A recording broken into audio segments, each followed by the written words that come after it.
کہ اللہ کے تمام بندوں سے ہم کو دل سے محبت کرنا پڑے گا، تب اللہ کی رضا نصیب ہوگی۔ آپ دیکھیں حضرت عمر فاروق رضی اللہ تعالی عنہ کا دور خلافت ہے،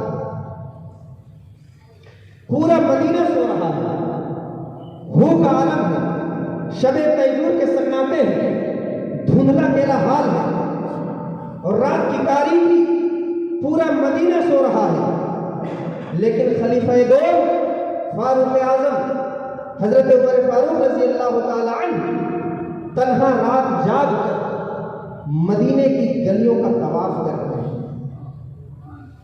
عالم تصور میں اگر عرفان بھائی پوچھے کہ آقا عمر پورا مدینہ سو رہا ہے، آپ کیوں جاگ رہے ہیں؟ آقا عمر عالم تصور میں جواب دیں گے، اے میرا غلام عرفان، میں ذرا دیکھوں تو مدینے میں کوئی غریب بھوکا تو سو نہیں رہا ہے، میں ذرا دیکھوں تو مدینے میں کوئی مظلوم کی گردن کو کوئی ظالم مروڑ تو نہیں رہا ہے، میں یہ دیکھنے کے لیے جاگ رہا ہوں۔ اور حضرت عمر فاروق رضی اللہ تعالی عنہ مدینے کی گلیوں کا طواف کر رہے ہیں، گھومتے گھومتے دیکھتے ہیں کہ ایک گھر سے کچھ بچوں کی رونے کی آواز آتی ہے۔ حضرت عمر فاروق رضی اللہ تعالی عنہ اس گھر میں دستک دیتے ہیں، اس گھر سے ایک خاتون پردے کی چادر لپٹی ہوئی نکلتی ہے اور پوچھتی ہے کہ آپ کون ہیں؟ حضرت عمر بتاتے نہیں ہیں کہ میں کون ہوں، ڈائریکٹ پوچھتے ہیں کہ بچے رو کیوں رہے ہیں۔ جو ہی سوال کرنا تھا کہ جواب لینے سے پہلے حضرت عمر کی نظر اس عورت کے گھر کے آنگن پر پڑتی ہے جس آنگن پہ چولہا تھا اور چولہا جلا ہوا تھا اور چولہے کے اوپر ہانڈی چڑھی ہوئی۔ حضرت عمر فاروق رضی اللہ تعالی عنہ یہ دیکھ کر سمجھ جاتے ہیں اور کہتے ہیں، عورت اگر بچے بھوک سے رو رہے ہیں تو چولہا تم نے پہلے کیوں نہیں جلایا؟ پہلے جلایا ہوتا بچے کھانا کھا لیتے، روتے نہیں سو جاتے۔ تمہیں پتا نہیں کہ بچے تمہارے ہیں، بچے تمہارے روتے ہیں، لیکن آنکھیں میری سامنے بھادو ہوتی ہے، دل میرا تڑپتا اور پھٹتا ہے، کیوں تم نے چولہا پہلے نہیں جلایا؟ عورت کا جلال سامنے آ جاتا ہے اور غصے کی حالت میں کہتی ہے، مت بول، ارے عمر کو خلیفہ کس نے بنا دیا ہے؟ وہ عمر جو مدینے میں بھوکی عورت کا خیال نہیں رکھ پاتا، وہ دریائے دجلہ کا کیا خیال رکھے گا؟ میں کل میدان محشر میں اللہ رب العزت کی بارگاہ میں یہ پیش کر دوں گی مجرم بنا کر عمر کو اللہ کی بارگاہ عدالت میں کہ پروردگار، وہ عمر کو خلیفہ کس نے بنایا تھا؟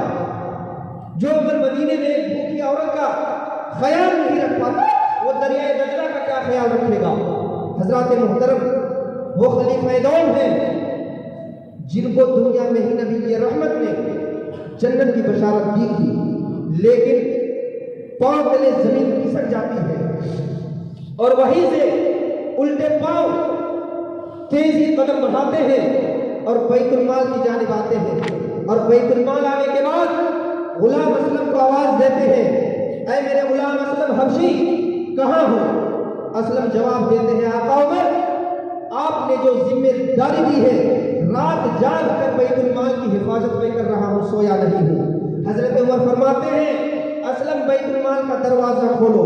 دروازہ کھولنے کے بعد بیت المال کے اندر جاتے ہیں اور اتنے بڑے والی 20 لاکھ مربع میل کا خلیفہ، آدھی دنیا کا والی، جلیل القدر صحابی ہے، اپنے دونوں کاندھے پہ سامان اٹھاتے ہیں، 2 بوریاں ہوتا ہے، ایک بوریے میں گھی کا کنشنر ہے اور دوسرے بوریے میں چاول بھی ہے، آٹا بھی ہے، تیل بھی ہے، مرچ بھی ہے، نمک بھی ہے، یعنی راشن کا تمام چیزیں ہیں، اور اتنے بڑے والی ہو کر اپنے دونوں کاندھوں میں اٹھاتے ہیں اور چل پڑتے ہیں۔ یہ کون عمر ہے جن کو دیکھ کر شیطان اپنا راستہ بدل دے؟ اگر سو جائے تو دیکھ کر روح کا قاصد دیکھ کر تھر تھر کانپے، آدھی دنیا کا والی جن کے اشارے پر پورے مدینہ چل رہا ہے، اور اتنے بڑے والی ہو کر خود اپنے کاندھوں پہ یہ سامان کا بوجھ اٹھاتے ہیں اور نکل پڑتے ہیں۔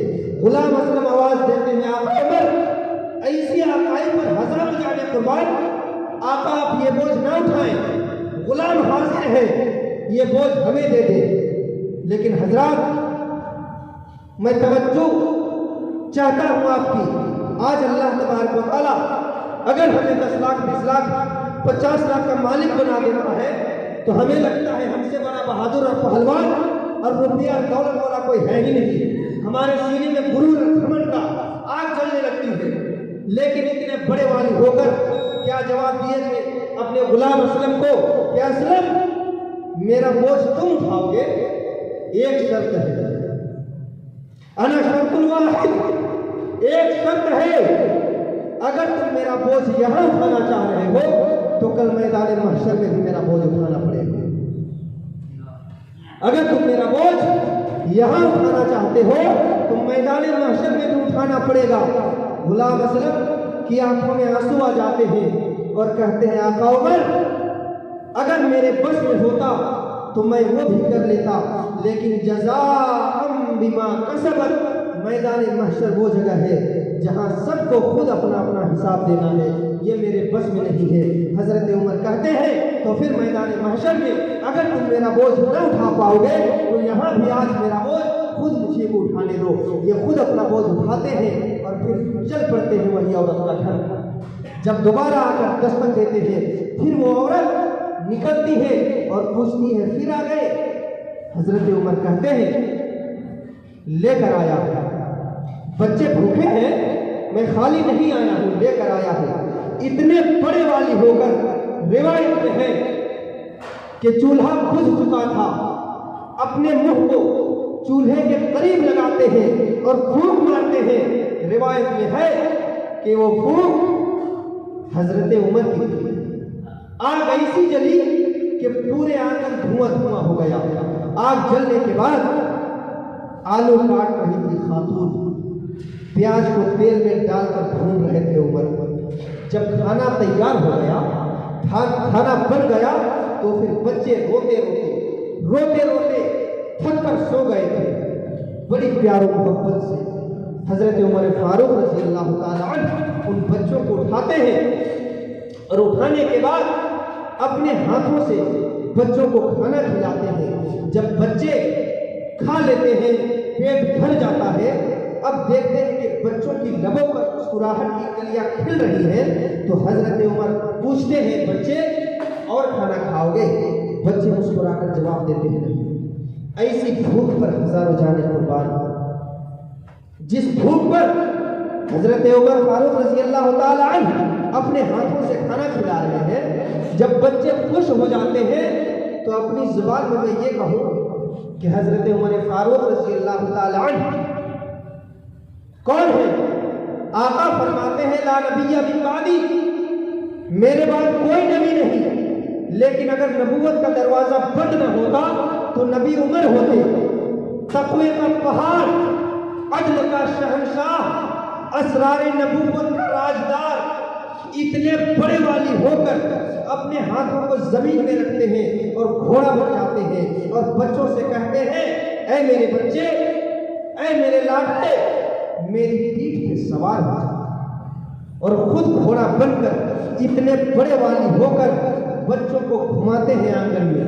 جب گھما لینے کے بعد دیکھتے ہیں کہ بچے اور بچوں کی ماں وہ خاتون خوش ہو گئی ہے تو حضرت عمر فاروق رضی اللہ تعالی عنہ اجازت مانگتے ہیں اے عورت اب ہمیں اجازت دے دو. وہ عورت مسکراتی ہوئی جواب دیتی ہے کہ جائیے, آپ کا گھر بار اچھا رہے, میں خوش ہوں, میرے طرف سے آپ کی اجازت ہے. حضرات توجہ چاہتا ہوں, حضرت عمر فاروق رضی اللہ تعالی عنہ اس وقت کہتے ہیں اے عورت میں جا رہا ہوں, لیکن تم نے جو کہا کہ میں عمر کو کل میدان محشر میں اللہ کی بارگاہ میں مجرم کے کٹگھڑے میں کھڑی کر دوں گی اور شکایت کروں گی کہ پروردگار عمر کو خلیفہ کس نے بنایا تھا کہ جو عمر مدینے میں ایک بھوکی عورت کا خیال نہیں رکھتا وہ دریائے دجلہ کا کیا خیال رکھے گا, اس عمر کو تم معاف کر دو. جو ہی یہ کہنا تھا کہ پھر عورت کا جلال اور غصہ سامنے آ جاتا ہے. وہ عورت کہتی ہے کہ اے شخص میں سب کر سکتی ہوں لیکن عمر کو معاف نہیں کروں گی. حضرت عمر فاروق رضی اللہ تعالیٰ عنہ زاروں قطار رونے لگتے ہیں اور کہتے ہیں کہ اے عورت معاف کر دے, مصطفیٰ نے بڑا کام دے دیا ہے عمر کو, رہتا مدینے میں ہے، لیکن دیکھنا پڑتا ہے کہ دریائے دجلہ کے کنارے کوئی بھوکی بکری مر تو نہیں رہی۔ بڑا اکیلا ہے عمر، بڑا تنہا ہے عمر، اور مصطفیٰ نے بڑا کام دے دیا ہے، رہتا مدینے میں ہے، لیکن دیکھنا یہ بھی پڑتا ہے کہ دریائے نیل کا پانی سوکھ جائے تو مصر کے کھیتوں میں ہریالی کیسے آئے، یہ بھی عمر ہی کو دیکھنا ہے۔ لیکن وہ عورت تیار نہیں ہوتی ہے، وہ کہتی ہے نہیں، میں سب کر سکتی ہوں لیکن عمر کو معاف نہیں کروں گی۔ جو ہی یہ کہنا تھا کہ حضرت عمر روتے روتے یہ کہتے ہیں کہ اے عورت، معاف نہیں کرو گی؟ اگر میرے لیے تمہارے دل میں تھوڑی سی بھی محبت ہے تو وہ محبت کا واسطہ، وہ محبت کا واسطہ تو معاف کر دے۔ وہ عورت جب محبت کا واسطہ سنتی ہے تو مسکراتی ہے اور کہتی ہے کہ اے شخص، تو اتنا ضد کر رہا ہے، اتنا اصرار کر رہا ہے، عمر تیرا لڑتا کون ہے؟ عمر تیرا کون ہے؟ جو ہی یہ سوال کرنا تھا کہ عمر فاروق رضی اللہ تعالی عنہ بتا دیتے ہیں کہ اے عورت، جس عمر کو تم مجرم سمجھ رہی ہو اور اللہ کی بارگاہ عدالت میں تم جو مجرم بنا کر کھڑے کرنا چاہتی ہو، وہ تمہارا مجرم عمر تمہارے سامنے کھڑا ہے، وہ عمر میں ہی ہوں۔ جو ہی یہ سننا تھا کہ اب تک تو عمر رو رہے تھے، اب وہ عورت زاروں قطار رونے لگتی ہے اور چیخ کر کہتی ہے کہ اللہ، مجھ سے کیسی گستاخی اور بے ادبی اور بے حرمتی ہو گئی ہے۔ حضرت عمر فاروق رضی اللہ تعالی عنہ تسلی دیتے ہیں اور سمجھاتے ہیں کہ اللہ تبارک و تعالیٰ بہت بڑا رحمان اور رحیم ہے، کریم ہے، اللہ معاف فرمانے والا ہے۔ بس میں یہ چاہتا ہوں کہ دل سے تم مجھے معاف کر دے، اور میں اس لیے معافی کا طلبگار ہوں کہ رہتا میں مدینے میں ہوں، لیکن مصطفیٰ جان رحمت نے مجھے بڑا کام دے دیا ہے۔